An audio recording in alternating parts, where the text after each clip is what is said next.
குரு வணக்கங்கள். வாழ்க வளமுடன். உலகெங்கிலும் இருக்கக்கூடிய நெக்ஸ்ட் நேயர்களுக்கு எனது அன்பு வணக்கங்கள். சுப்ரஜா சுரேஷ்குமார், டிஎன்ஏ மற்றும் பிரശ്ன ஜோதிடர், கோவையிலிருந்து. இன்னைக்கு நம்ம பார்க்க போறது ஆடி மாத பலன்கள். பொதுவா ஆடி மாதம் அப்படின்னு எடுத்துக்கிட்டீங்கனாலே சுப காரியங்களை தவிர்த்துருவாங்க.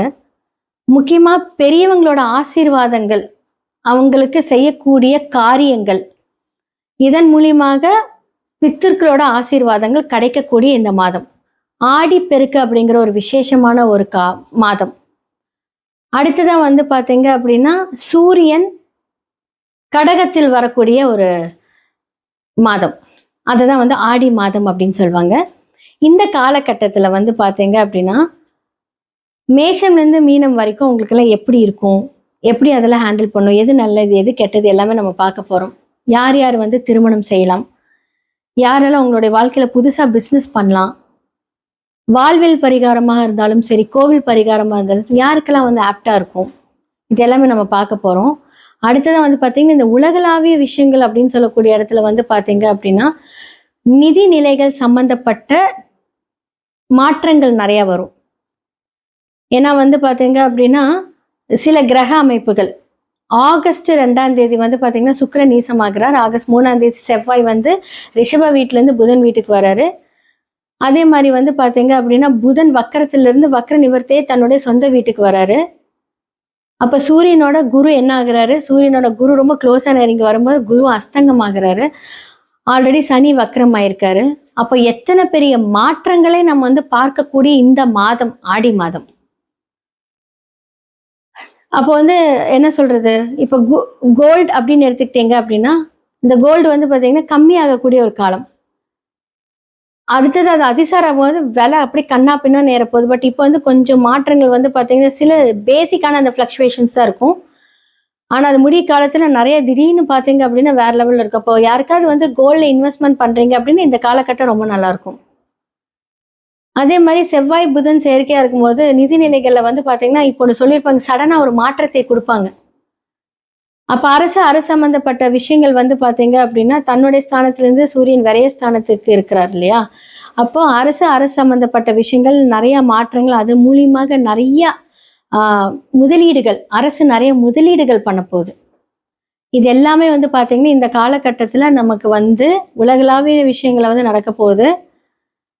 இன்னுமே பார்த்தீங்கன்னா ராகு காற்று ராசியில் தான் இருக்காரு.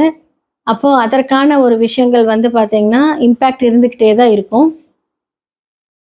முக்கியமா இன்னொரு விஷயம் என்ன சொல்லணும் அப்படின்னா, சனி வக்கரமா இருக்கும்போது நிலச்சரிவுகள், நீர் சார்ந்த அழிவுகள், இதெல்லாமே கொஞ்சம் ஜாக்கிரதையா பார்த்துக்கணும். நீ அடுத்தது அந்த காற்று காலம், காற்று அதிவேகமா என்ன சொல்றது, அதன் மூலியமாக மரணங்கள், இழப்புகள் இதெல்லாமே நடக்கும். முடிஞ்ச அளவுக்கு பார்த்தீங்க அப்படின்னா டிராவலிங் அப்படிங்கிறதுல கொஞ்சம் தவிர்த்துக்கோங்க. கரெக்டான ஒரு விஷயங்கள்லாம் பிளான் பண்ணி செய்யறது இந்த காலகட்டத்தில் ரொம்ப நல்லா இருக்கு. மேஷம்லேருந்து மீனம் வரைக்கும் என்ன மாதிரியான பலன்கள் ஆடி மாதத்திற்கு அப்படிங்கிறத பார்த்துடலாம். சிம்ம ராசி மற்றும் லக்னக்காரர்களுக்கு இந்த ஆடி மாத பலன்கள் எப்படி இருக்குன்னு பார்த்துடலாம். லக்னத்திலே கேது இருக்காரு. அந்த கேது ஃபர்ஸ்ட் ஆஃப் ஆல் என்ன பண்ணுவாரு அப்படின்னா, கேது அப்படிங்கிறது ஞானக்காரகன். அப்போ இந்த ஆல்ரெடி அஷ்டம சனியோட பிடியில் இருக்கிறவங்களுக்கு இந்த கேது என்ன பண்ணுவார் அப்படின்னா தேவையில்லாத சிந்தனைகளை கொடுப்பார். ஆரம்பத்துல கேது என்ன சிந்தனைகள் கொடுத்து அது என்ன பண்ணுவார் அப்படின்னா அதன் மூலியமாக ஒரு இன்ட்ரெஸ்ட் இல்லாத மாதிரி பண்ணி விட்டுருவார். ஓகே, அது என்ன, அது எதனால இன்ட்ரெஸ்ட் ஆகும் அப்படின்னா, ஓகே இப்போ நம்ம இது பண்ணலாம், இதை ஸ்டார்ட் பண்ணலாம், யாராவது தேவையில்லாம சொல்லி ஓகே நம்ம அதை பண்ணலாம் அப்படின்னு சொல்லிட்டு ஒரு இன்வெஸ்ட்மெண்ட் பண்ணலாம் அப்படின்னு நீங்க எடுத்துக்கிறீங்கன்னு வச்சுக்கோங்களேன். ஆரம்பத்துல ஓகே ஆஹா ஓஹா எல்லாமே ஸ்டார்ட் பண்ணிடுவீங்க, செம்ம இன்ட்ரெஸ்ட் கொடுத்துருவீங்க. அதுக்கப்புறம் என்ன ஆகும், இந்த அஷ்டம சனியோடது பார்வையினால அது ஒரு சின்ன பிரச்சனையோ இல்லை பெருசா ஒரு பிரச்சனை நடக்குது, என்ன பண்ணுவீங்க அப்படின்னா நீங்க எவ்வளவு தூரம் இன்ட்ரெஸ்டடா அது போனீங்களா சடனா அதை ஸ்டாப் பண்ணுவீங்க. அந்த பிரச்சனையை ஃபேஸ் பண்ணக்கூடிய அந்த மனநிலை நீங்க இருக்க மாட்டீங்க. ஏன்னா ஆல்ரெடி பிரச்சனையின் உச்சத்துலதான் இந்த சிம்மமே இப்ப இருக்கு. அப்ப இன்னுமா நமக்கு அந்த பிரச்சனை இன்னும் எக்ஸ்ட்ரா ஆட் ஆன் பண்ணுமா அப்படின்னு கேட்டா அந்த நிலைமையில இருக்க மாட்டேங்க. 2ஆம் இடம் அப்படின்னு சொல்லக்கூடிய புதன் வீட்டில் சுக்கிரன் நீசம். அப்ப 3, 10. அப்ப புது முயற்சிகள் இந்த காலகட்டத்தில் எடுக்கலாமா, எடுக்கக்கூடாது.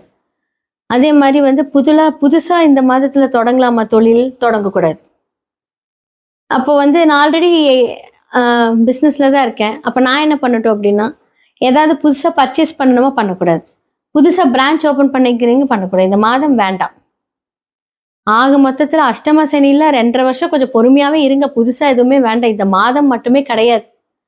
இந்த அஷ்டம சனி விலகும் போது எந்த அளவுக்கெல்லாம் வந்து என்ன சொல்றது, கஷ்டம் பிரச்சனை அப்படின்னு பேசிட்டு இருந்த காதுகள் எல்லாம் இந்த அஷ்டம சனி முடியும் போது ஆஹா ஓஹோ சிம்மம் தான்ப்பா செம்மையா இருக்க போகுது அப்படின்னு சொல்ற அளவுக்கு வந்து அந்த பேச்சு மாறுற வரைக்குமே, அந்த காலங்கள் முடிகிற வரைக்குமே வந்து அமைதியா பொறுமையா உங்களுடைய காலத்தை நகர்த்திட்டு போனீங்கன்னா சூப்பர். இப்போ லக்னாதிபதி 12ஆம் இடத்துல குருவோட சேர்ந்து குரு அஸ்தங்கமாகுது இல்லைங்களா? அப்ப 6க்குரியவர் என்ன ஆகுறாரு? அஸ்தங்கமாகிறார். இப்ப வந்து இது நீங்க எப்படி எடுத்துக்கலாம்? 5க்குரியவர் அஸ்தங்கமாகிறார். 5ஆம் இடம் அப்படின்னு சொல்லக்கூடிய குரு 12ஆம் இடத்துக்கு போறாரு. அப்ப குழந்தைகள் அப்படின்னு சொல்லக்கூடிய பொதுவா ஒரு குழந்தைகள், பித்ருக்கள், இந்த ஆடி மாதம் தானே, பெரியவங்களுக்கு செய்யக்கூடிய காரியங்கள் எல்லாமே கொஞ்சம் கரெக்டா செஞ்சிருங்க. இல்ல உங்க வீட்டுல உங்க அப்பா இருக்காங்க, பெரியவங்க இருக்காங்களா, அவங்களை கரெக்டா செய்ய சொல்லுங்க. நீங்களும் ஒரு வேண்டுதல் போட்டுருங்க. குலதெய்வ வழிபாடு இந்த காலகட்டத்துல கொஞ்சம் நல்லா இருக்கும். ஸோ உங்க குலதெய்வம் எல்லாம் நீங்க போகணும் அப்படின்னு இந்த காலகட்டத்துல அதை போய் அதெல்லாம் வந்து சரி பண்ணிக்கோங்க. அடுத்ததா வந்து பாத்தீங்க அப்படின்னா, தொழில் ஸ்தானமாக இருக்கட்டும், வருமானம் அப்படின்னு சொல்லக்கூடிய ஸ்தானமா இருக்கட்டும், இல்லை உங்க வீட்டுல ஒரு பெரியவங்களா இருக்கட்டும், சடனா வந்து ஒரு சேஞ்சஸ்க்காக உங்ககிட்ட சில முடிவுகள். பொதுவா வந்து பாத்தீங்க அப்படின்னா, ஒரு இடம் வாங்கலாம் அப்படின்னா, உங்களுக்கு வந்து தேவையில்லாம ஒரு இடத்த தான் குடுப்பாங்க. ஏன்னா வந்து பாத்தீங்கன்னா, செவ்வாய் புதனோட இருக்கு. ஓகே நீ லோன் வாங்கு, ஒரு இடம் வாங்கு, ஒரு வீடு வாங்கு, இல்ல வந்து ஒரு இடம் விக்கிறது அப்படின்னா, இந்த காலகட்டத்துல வந்து பாத்தீங்கன்னா, விக்கிறது அப்படிங்கிறதே கொஞ்சம் தடுமாற்றமா இருக்கும். ஏதாவது ஒண்ணு வாங்கும்போது இந்த காலகட்டத்துல வாங்கலாமான்னு கேட்டா, நான் எதையுமே ஸ்டார்ட் பண்ணக்கூடாது, வாங்கக்கூடாதுன்னு சொல்லியிருக்கேன். ஏன்னா அஷ்டம சனி பார்வையும் இருக்கு.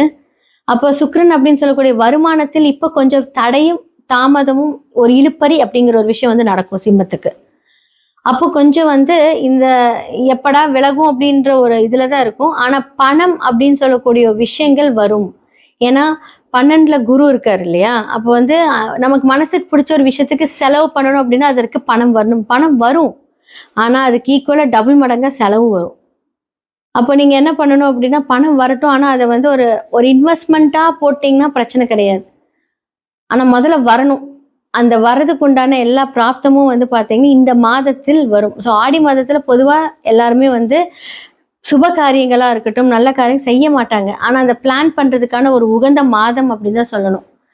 ஏன்னா புதன் வக்ர நிவர்த்தியாகி தன்னோட வீட்டுக்கு போகும்போது எல்லாத்துக்குமே வந்து புது புது யோசனை தரக்கூடிய ஒரு கிரகம்.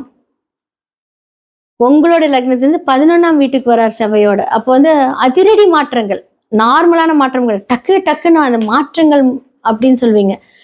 ஏன்னா அந்த இடத்துல சுக்கிரன் நீசமாக இருந்தாலும் வீடு கொடுத்தவர் வந்து செவ்வாயோட இருக்காரு இல்லையா? ஆனா அங்க செவ்வாய் யார்? அங்க பகையால இருக்காரு. அந்த அதிரடி மாற்றம்னால சில அதிர்வுகள் உங்களுடைய லக்னத்துக்கே அது வந்து செட்டே ஆகாது. அப்போ என்ன மாதிரியான காம்பினேஷன்ஸ்ல உங்களோட சுய ஜாதகத்துல இவங்க எல்லாம் இருக்காங்கன்னு பார்த்துக்கிட்டு உங்களுடைய லைஃப்பை நீங்க வந்து டர்ன் ஆஃப் பண்ணலாமா, டர்ன் ஆன் பண்ணலாமா, இதை பண்ணலாமா, அதை பண்ணலாமான்னு நீங்க வந்து யோசிச்சு பண்ணுங்க. ரொம்ப சூப்பரா இருக்கும் இந்த காலகட்டம்.